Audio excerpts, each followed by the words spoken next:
So this is a guy I met recently. We got talking about raw foods, and I asked him if he'd like to do a YouTube video, and he agreed. So we did a quick interview. So listen to Jason's story, and I'll give my opinion on where I'm feeling that Jason is going off the deep end in his raw foods journey. So listen up. You don't drink water at all? So Jason, you don't drink water at all, or? Don't drink anything. Yeah. So that's the first big mistake. Jason does not drink water. And what's your motive? Oh, I do occasionally. Like about once a week, I'll have a carrot and celery juice. Yeah, but you don't drink water. Yeah. What's your motivation for that? Well, I just don't feel thirsty. I don't need it. So waiting for thirst is very, very poor indication of hydration status. Obviously, in Jason's case, he's a clear sign of anorexia. So when you're anorexic, or when you're really sick, your thirst mechanism can just be non-existent. So if you wait for that to happen, it's sort of like waiting till you pass out before you go to bed. I'm not sleepy, I don't feel like laying down. And so you just keep going, and eventually, boom, you just fail. So that's Jason's first mistake, is waiting to thirst to drink. I'm never thirsty, but I'm drinking at least up to a gallon a day. I never wait for thirst before I drink. I just drink. You read a book somewhere or about not drinking water? No. Or did you see something on the internet or something like that? Or? I can't remember. Yep.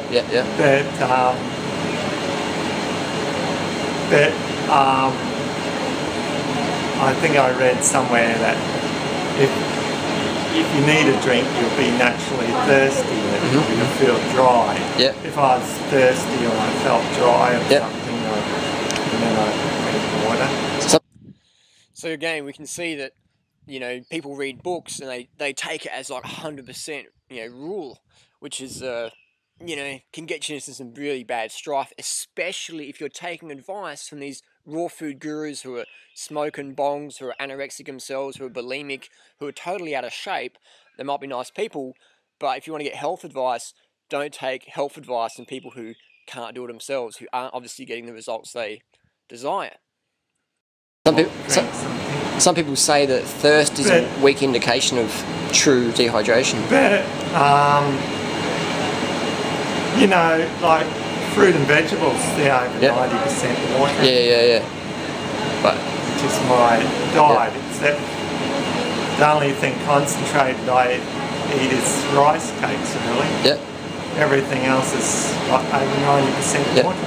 So do you give yourself a label of what you eat? Are you a vegetarian? Oh yeah, but I eat lentils too. So you're a vegan or a vegetarian? Vegan. Okay, yeah. And what's I don't have any dairy or meat. Yep. So people might meet Jason as the first vegan they've ever met and go, "Oh my God, a vegan diet just kills your health. Anorexia kills your health. Vegan diet, healthiest way to go. Anorexia drops you off the deep end." So what we're seeing a lot in medical journals, on raw food forums or vegan forums, people having their real health issues have anorexia, and people don't want to get into that because that's all personal and stuff like that. So they pretend that's not even happening and go, "Oh, it must be because you're a raw vegan or because you're a vegan. That's why you're having health issues." We'll pretend that you're not anorexic. We'll just, because that's like, you know, that's too much effort to get into that. We'll just, you know, do the easy way and blame your plant-based diet. So we can see in Jason's case, dehydration, anorexia. Let's get more into it. Yeah. And what is your favourite food? What's one food? Pawpaws? Yeah. So how many of those could you eat? How big is that? It's a decent pawpaw. Well, I eat a quarter because I have other fruit as well. Yeah. Jason eats a quarter of the pawpaw for a meal. That's about 100 calories for a meal. Yeah. In the morning. So for breakfast, what do you have? You have a quarter pawpaw? Well, brunch, whatever. Brunch, yeah. Breakfast and lunch. Yep. Breakfast and lunch. I have about a quarter of a pawpaw. Yep. And what else? An apple and an orange. Yep. So we're talking 200 calories for breakfast and lunch. 100 calories for breakfast, 100 calories for lunch. 200 calories. Yep. And it may vary, like sometimes I have other fruit. Yeah.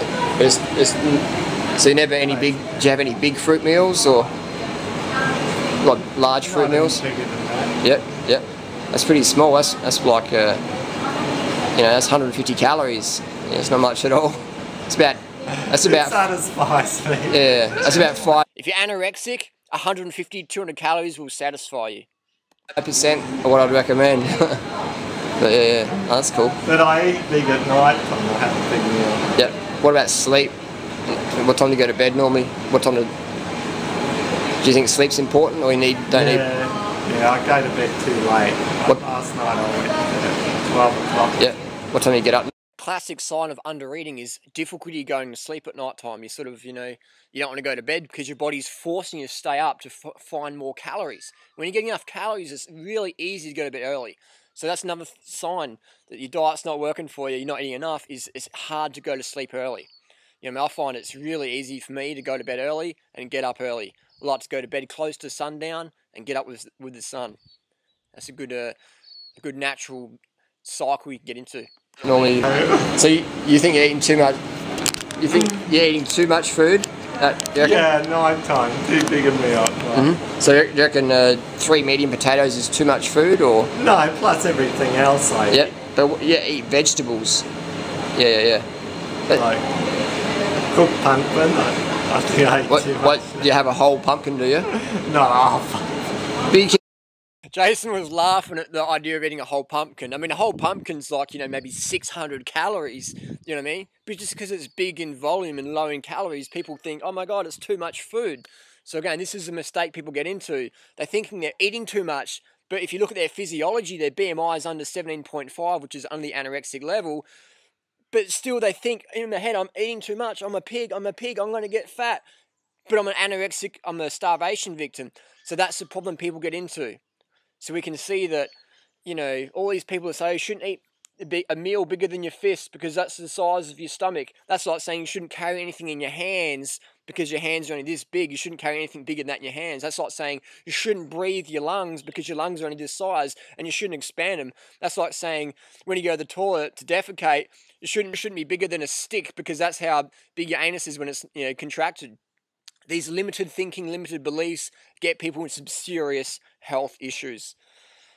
So we're seeing that Jason is having 200 calories for breakfast, lunch, and then he's having dinner, 3 medium potatoes. What have we got? 300 calories, 400 calories for dinner. So we've got a total of 600 calories, and Jason's feeling guilty for eating that much food. You can eat a whole pumpkin.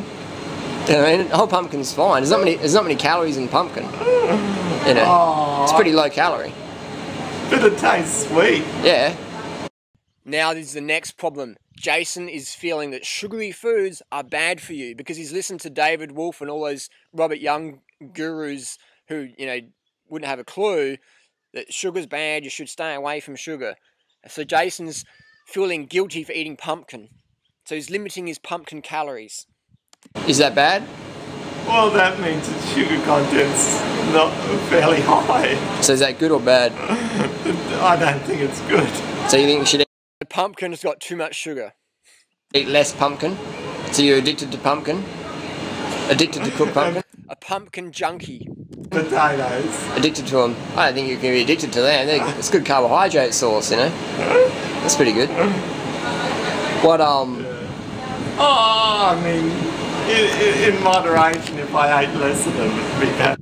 So Jason's eating 3 potatoes a day. He wants to minimise that. Yeah, you reckon? Nah, man, I can eat more potatoes, more fruit, more pumpkin. Because otherwise, what are you going to eat then? What's left to eat then? No, I still mean eating potato and pumpkin. I just mean having a smaller meal. But how many calories? A smaller meal than 3 medium potatoes. Can we get smaller than that, Jason? Calories would you be getting then? You're getting hardly anything. I think you're getting that. I don't think you need a lot of calories. How many calories a day you get? And that's the next limiting belief. I don't think we need a lot of calories. He's probably read some Victorious Kulvinskas book, some breatharian prana, wishy-washy fairy tale book, and that's why Jason's health is going down hardcore. That's why Jason is, suffering with muscle issues, energy issues, digestion issues, hydration issues, health issues, because his body's simply not getting enough calories. He's like the horse in the paddock who's starved. You know what I mean? You cannot starve yourself to health. The body needs a shitload of amount of calories. Adults, at least 3,000 calories a day. If you want to have that passion that you really deserve, that you really want, You got to slam in those carbohydrate calories, 10 grams of carbs per kilo body weight per day, and you'll be hitting life hard. Otherwise, you're just floundering. I did a bike race yesterday. Some amazing talent in the bike race, but after the 5th lap, people were starting to fade. I'm like, guys, you were doing great in the first few laps. Now you're starting to fade. You're under-eating so much. You don't have enough stamina for the last few laps when it really matters. You know, so people doing a lot of training on great bikes, everything, the good mindset, but not consuming enough carbohydrates to be strong in the last stages of the race, just fading and getting dropped off the back. So I see that all the time, and it's not just raw foodists or vegans or whatever. I see it in all areas of society as people under-consume carbohydrates. So it's this whole carbohydrate paranoia. People are made to feel guilty for eating a large portion of carbohydrates for their diet, for their meal for the day. Yeah, they're made to feel guilty for that. Get people undercarbed, get them glycogen depleted, get them glucose exhausted, and they're easy to corral around. There's no revolution then, because people are like, man, I'm so freaking hungry and fatigued. I don't care about world issues. I just need some more food to eat. And then they feed them up on the fatty, greasy stuff. They feel shit. They feel fat. They look fat. And it's just that downward cycle goes. So let's listen to more Jason's story, because I think this is really important. Now, you reckon? I don't know. I never measure it. I never think about it. Jason has no idea how many calories he's eating a day. But he still thinks he's eating too much in his head. Do you think it's a good idea, though, to make sure you get enough? Or No, because I don't think you need a lot of calories. It's a classic sign of anorexia. I don't need a lot of calories. I'm eating too much as it is. Obviously, Jason, you're overeating. after eating? Like some people in some countries, they don't have a lot of calories, yet they work hard all day. How many calories a day do they eat? A lot less than the Western diet, I know that. How much do you think? I don't You're not know. sure? No. So again, here we have subjective, we have these theories, but we can't back them up with any real hard data. So I go to Thailand or Philippines and you'll see people carrying bowls of rice and you think, oh, that must be for their family. That's for themselves. They eat so much rice over there, the workers, and they're, muscly as they're hard working, smiley people, massive bowls of rice and vegetables, lots of fruit. You'll see kids eating a bag of rambutans to themselves. You'll never see that in Australia or the United States or Canada or Europe, a kid eating a bag of fruit to themselves. You won't see that, So people eat massive amounts of carbohydrates in these nations where they're working hard, they're lean, they're trim. You'll never see fat people eating rice or fruit as a staple. Why? Because you simply cannot get fat on rice or fruit. Impossible. Doesn't matter if you're eating too many calories. These foods just pass through you so efficiently, your body metabolizes them so well that it's physiologically impossible to get fat on rice, fruits, carbohydrates. Even refined sugars, you wouldn't be able to eat enough. What happens is we add refined sugars to fat to make chocolate, ice cream, pastries, pasties, these fatty things, pizzas, etc. And then we think, oh, it's the carbohydrates making me fat. It's the flour making me fat. It's the sugar making me fat. It's not the bacon. It's not the grease. It's not the lard. It's not the oils. It's the sugar's making me fat, and it's not the fat making me fat. No. You know what I mean? What about... I've read that it's a lot less. So Victorius Kavinskas, is he a big motivator for you about less calories, or what do you think?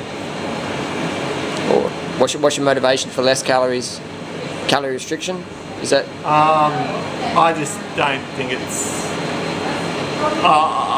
you probably need a certain amount of calories, but I don't think it's a lot that you need. But you can't put a number on it? No.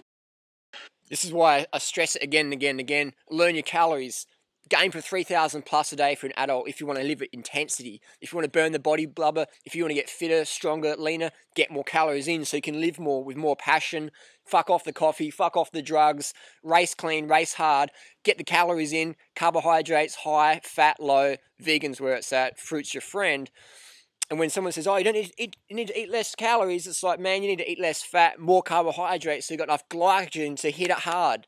I say this over and over again because we've got this thing in the health scene where people are like, too much sugar, man, too many carbohydrates, I've got to be anorexic and starve myself and freak out and do drugs for energy. I've got to do crack out for energy. I've got to do green tea mate for energy. I've got to do cocaine for energy. I've got to use Viagra to get my, sex life in order. Get rid of those things. high carbohydrate, low fat, 3,000 calories plus, 10 grams per kilo of body weight per day. Use that as your guide and just crank it.